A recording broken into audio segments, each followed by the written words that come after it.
Hey, good morning and welcome back. Well, we're starting something new this week. We've decided to call this Choose to Lose, and it's something I came up with. I wanted to lose a few pounds, get in better shape, so I asked our 2 News fitness expert, Wes Cole, for his help, and he's here to share 3 major elements that fitness programs should include. Wes, we talk about this. The beginning of the year, we're always interested in trying to start these new resolutions, but there are some steps that we need to take in order to start this and make sure that we carry this out. Well, I think that there's 3 major elements to any, well-planned fitness routine.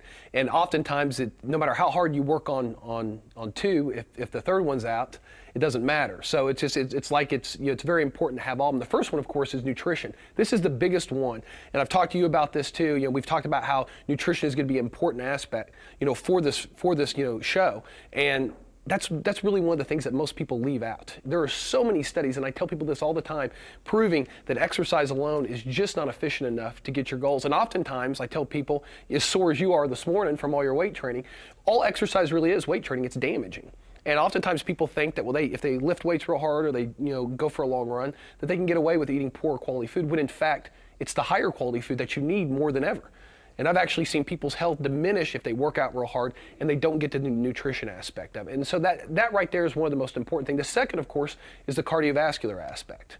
Okay. And I've talked to a lot of people about that. Right now in this day and age, circuit training, boot camp classes, a lot of people are trying to combine weight training and cardio. And that's fine.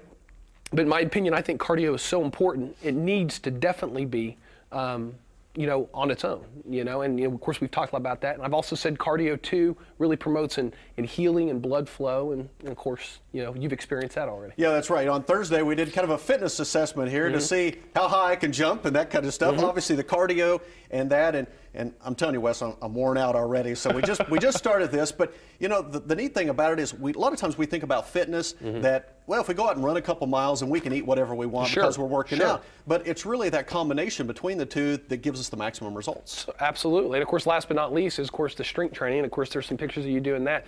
Strength training is very important. I've been getting a lot of questions. People say, Wes, you tell me all the time it's very hard for you to build muscle and lose weight at the same time. And that is true. But one of the major reasons that you're doing strength training is muscle preservation. Oftentimes, if we just diet and we don't do a lot of exercise, we can lose some muscle with that. And my goal is, when you lose 20, 30, 40 pounds, whatever, I want to make sure it's the bad weight. It's not the good weight. Yeah, and excited about this. It's going to be an 8-week program as well, and we're going to work together on this, and looking forward to it. But again, a little sore this morning, but I know that's what we have to do at the beginning. Well, hey, I want to get to a couple questions real quick from some of our viewers. This question was from Jill. She asked, is a half an hour of daily cardio kind of a lot? I've been getting this a lot, and people have been saying that. I've been saying, Taft's going to be doing a lot of cardio, and people are like, gosh, that just seems like. But officials have been saying, we need to get 30 to 60 minutes of regular activity daily since the late 70s. This is nothing new. And like I said before, the average American watches about 4 hours of television a day. So if you're sitting on the couch and you're thinking, I don't have time for that, really look at your schedule. More than likely, I always say people find time what's important to them. And and if you want to get in shape, you're going to have to dedicate some time. And I think 30 to 45 minutes of cardio. You don't always have to go real hard. I think it's very realistic. All right, we have about 20 seconds left. This question is from Steven. Every time I start these exercise programs and start doing all this working out, my appetite goes through the roof. What can I do? Real simple.